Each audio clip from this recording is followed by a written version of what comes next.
Hey Greg, my name is Rishi Shah and I am the CMO of Tentwood Interactive. And Jay, go ahead and introduce yourself next. I'm Ajay Basani, CEO and Creative Director at Tentwood Interactive India and Tentwood Interactive California. So can you guys talk about your game City Block Builder? What is this game all about? So when it comes to City Block Builder, when we first wanted to come out and make a good game, the three main things that we looked at was we want to make a really fun game, we want to make a game that focuses on tycoons, and to make it focus on a game that really gives a player a lot of engagement. As in, one of the key things when we looked at City Block Builder or like when we looked at tycoon games was people had this exciting challenge in the beginning of the game, and then quite often, like as you see with City Skylines, which is one of our biggest influences, is people figure out the game, figure out the mechanics, and they know how to work the mechanics in a sense, and the challenge is gone, and people have a lot of money, and there's no sense of dread or urgency or pressure or anything like that. So with City Block Builder, what we wanted to do was we wanted to make a world that felt real, and a world that felt dynamic, and a world that evolved with every decision the player made. So basically, early in the game, you could possibly start the game with maybe cinema, maybe a restaurant, maybe a bowling alley, maybe a casino. We wanted you to feel like you as a entrepreneur and a business developer felt like you had the choice on what avenue you took. And in City Block Builder, we give you that choice. So basically you can start as, say, a cinema developer. You start your own little Los Angeles mini cinema, and then it grows and it grows. And they think, okay, I'm doing really well. What can I do next? Maybe a restaurant. But when you start your restaurant, color cinema is invented. Suddenly black and white cinemas in 1950s LA is out of fashion. So you got to react and you got to act on that immediately. So it doesn't feel like, oh, I figured this problem out, it's done forever. So I think that's what makes us really special with City Block Builder. And Rishi, would you like to say anything with that? Yeah, I think some things that we really like to focus on when it comes to City Block Builder is just the fact that we have deep customization, and we have an art, and our art style is very retro. So we kind of want to bring in that whole 1950s culture to reality, but we want to take in like the fun aspect, the whole optimistic aspect of the 1950s. So, but yeah. Yeah, so talk a little about that. Like, why did you guys decide to do the game as a period piece, specifically the 1950s? So again, yeah, everyone does 70s because everyone loves 70s rock. They're like the favorite child or something. So, but and everyone does modern era and future. And we thought, let us do something that reflects our personality. See, me and Rishi are from India, and we come from a culture that is now very much booming and very similar to America's 1950s right now. It's really like the cultural cross point for pop culture, for technology, for all these amazing new things. Like even America was going through. McDonald's was invented in the 50s. Roswell, the UFO crash happened in the 50s. I mean, multiplexes were invented in the 50s. This is such an exciting era. And I'm like, how could we not take the best of the 1950s era and explore that? And we thought, it's such a mirror time for what India is right now. And we thought, okay, like this sounds like such a great opportunity for us to explore great culture and all this. Yeah, but and also like the 1950s is kind of like a globally recognized era as well. I think everyone was like, that was the start of the Hollywood films. Like there was pop culture that really was starting to get really globalized. So it was a very popular era, especially. I mean, I think everyone knows about the 1950s, which is why I thought it was which is why we thought it was a great thing to kind of go ahead with, and also like fashion, architecture, all of that was kind of booming at that time. In the US had just won the world. I mean, the US and all its partners had just won the World War. So just a super exciting, booming time that we wanted to kind of represent, especially especially when it comes to tycoon genres. No one's really ever done it before, the 50s, that is. So we wanted to kind of put that in there. Yeah, and Greg, going back to that, one more thing when I was saying making the world feel as real and dynamic as possible is every single person in our game, like every single NPC character that you see, has his own personality, his own likes and dislikes. So we have certain characters that are greasers, certain characters that are the stereotypical conservative 1950s characters, and we have some characters that are like, this is the rebellion era. So we really have different people that react differently to your businesses. So it's not one standard, these are your guests like Roller Coaster Tycoon or anything like that before. So it really challenges the player to think on the approach to their game in the business they establish. Yeah.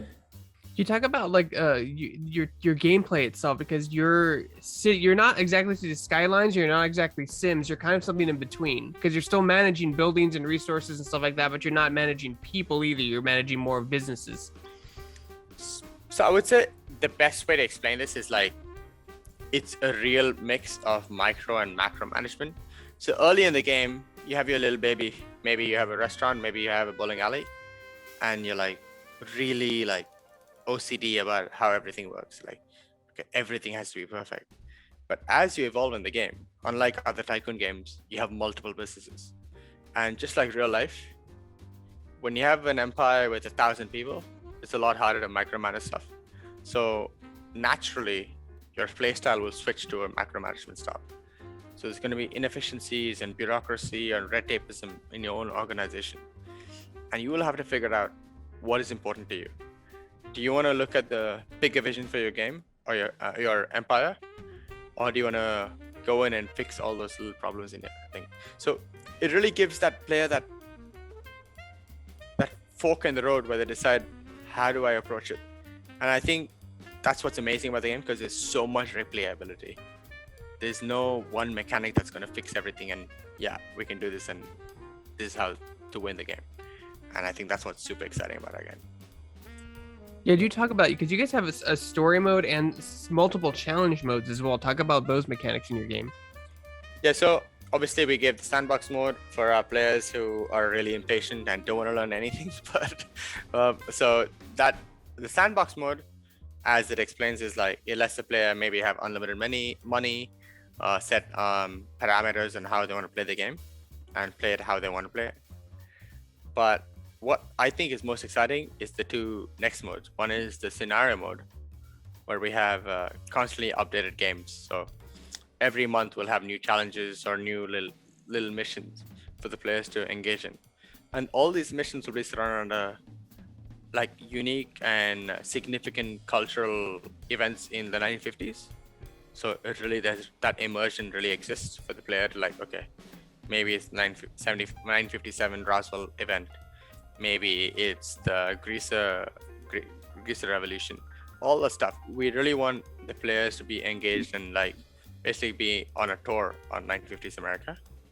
And the last mode is, I think Rishi's favorite mode, is the story mode. It's completely 2D animated comic book style. What did 1950s have? I mean, in the 40s, we had Captain America, we had Superman, we had Batman, all these amazing icons, comic books. And the 50s was really where the golden era, everything took off. This was where it became mainstream, and we're like, we cannot ignore this amazing opportunity of the 50s. So we're like, let's go and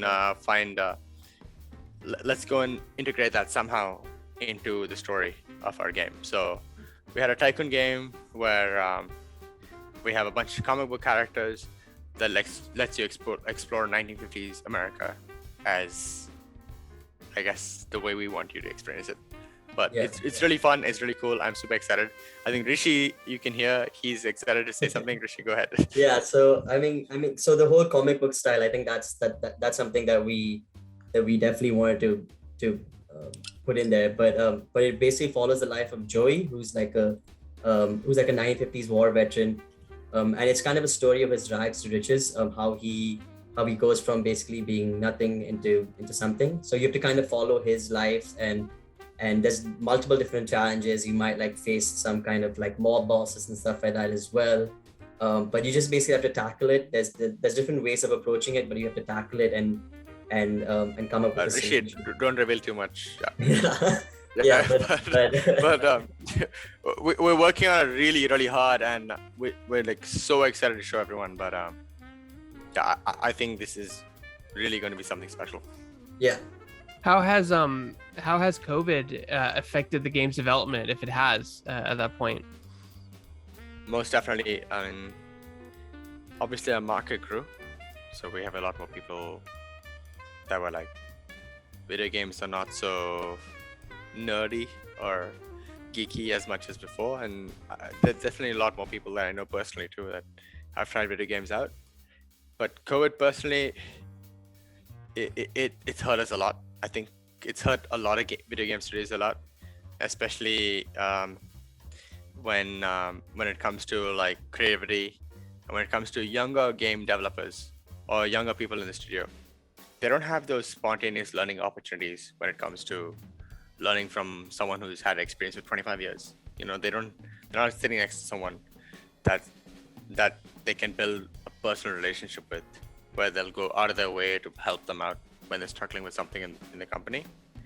And I think everyone says work from home is great, but for us young people, it's really a challenge, because we want to learn, we want to build relationships, we want to network, and we want someone that's got your someone that's your buddy, that's got your back and says, hey, this is how we optimize the game, or this is how we have games how we put assets in the game, or anything like that.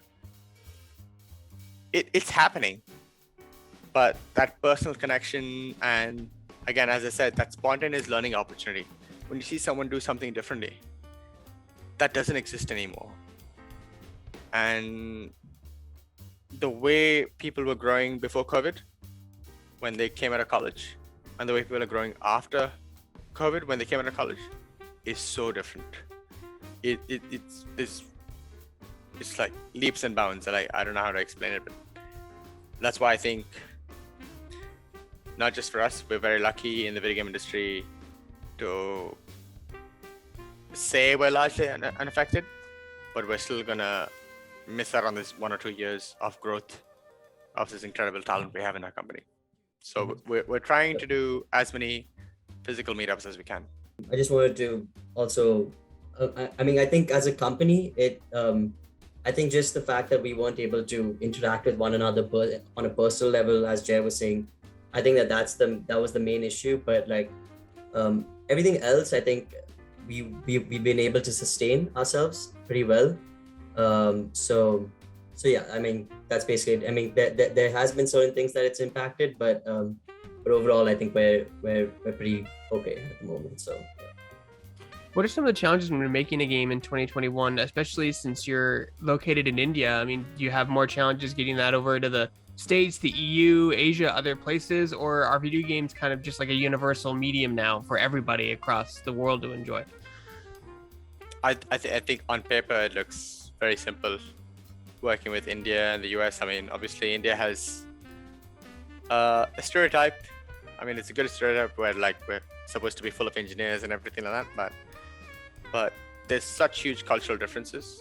So I think making us work together, like obviously we have employees in the US, we have employees in India.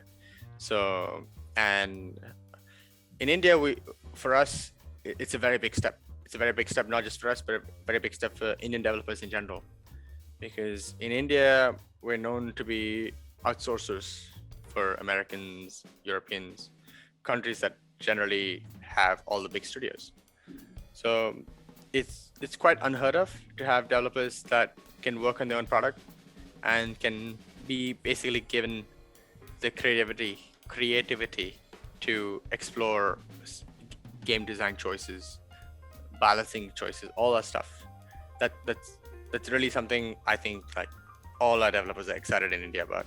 And I think every single person in India, when we say that about, they're like, wow, like that sounds really, really good. So, but the only thing is we're inexperienced. That's why we have our studio in the US, and that like cross-cultural learning plus this enthusiasm that all our Indian devs have, I think really has made a phenomenal chemistry for the game. You guys have a lot of customization in your game. Is it daunting making all those different assets, tables, chairs, buildings, wallpapers? I think I really we really went out of our way when we started working on these assets a long time ago. But I think what's more exciting than all the amazing assets we made. I mean, I think just last week we uploaded like 100 assets just last week. So we have a very efficient system. But I think what's even more exciting is our modding system. So we built our game in such a way that it's so easy for anyone that loves the game to change textures, to change the 3D models, and really make the game their own. But yeah, that's not to take away from all the amazing assets that'll be available. There'll be more assets there than Sims for sure. And I think just to add on to that, I think customization has always been like one of our key aspects of it with City Block Builder. I think we wanted to focus on that. So so obviously I think a lot of credit goes to our art team in the way that they have actually been able to come up with so many assets in a short amount of time. But yeah, we've had a focus on customization from the get-go, and I think that's really helped us in the whole customization aspect of it. What's Rishi, what's it like running a studio in both the US and in India? Is the time difference an issue at all? When you're getting up, everyone's going to bed and vice versa. Actually, I think it can actually benefit people. We have obviously a structure in which we have daily calls with everyone, with the entire team. So sometimes we obviously alternate between night and morning times, obviously with the India and US. But I think it has benefited us in the aspect that while one team in the US is sleeping, the other one is awake and working. So I think we kind of have like an all-round working ecosystem at the which really is able to benefit us. But obviously there are certain things that have been a challenge. Like sometimes, sometimes people aren't able to communicate as soon as possible as they would like to. But we've faced those challenges, and we've come and we've been able to come up with a good manageable system in which we were able to communicate with everyone very well. Yeah, I mean it's 11 p.m. right now. Yeah, 11:30. Sorry, but yeah, I definitely agree with Rishi. In some ways, we had that remote working atmosphere, but again, yeah, it's great that they can finish the day and say, this is what we need to be fixed. Indian team does that, and then they send their logs. The American team does that. So we're kind of like, in a way, we're working almost twice as fast as other teams. You mentioned the 1950s, just going back to the 1950s era. That was an interesting time because for the golden age of comics, there were a ton of characters that they released that are lost in copyright limbo, and some of them are fair use today. Were you able to grab any of those things to put them into your game? You know it. So public domain, a lot of people really didn't register public domain the way they should have. So we have, as much as we can, we really want to like give references to those people, but we want this world to feel original and ours. So it won't feel unfamiliar, but it's definitely new content. So when you see Tentwood,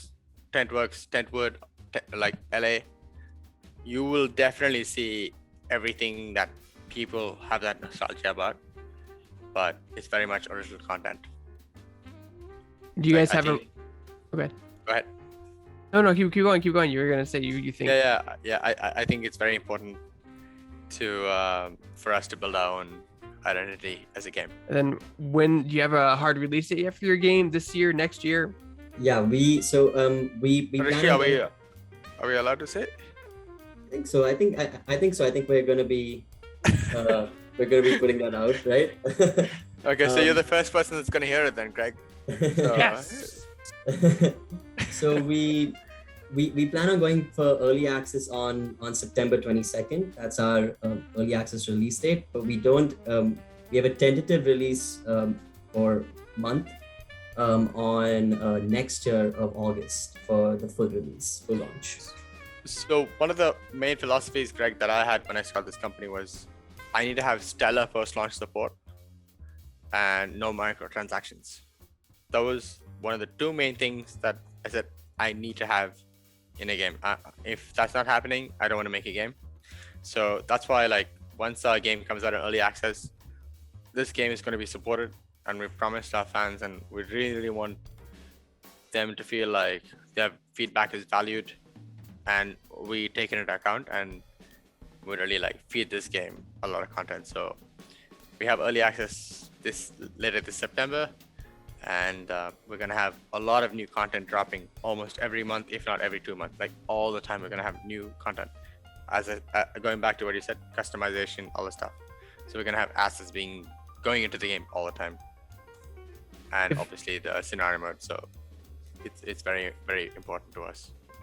And I know I know these types of games that usually make it to home consoles, but if the game sells well, can we see an Xbox and a PlayStation release? Maybe even Nintendo Switch? So we think this game, the way we built it, even the UI we built, obviously we want to focus on having the best experience. I think this game could be right at home while you sit on the couch and play, for sure. Who we will release with, we will announce in due time.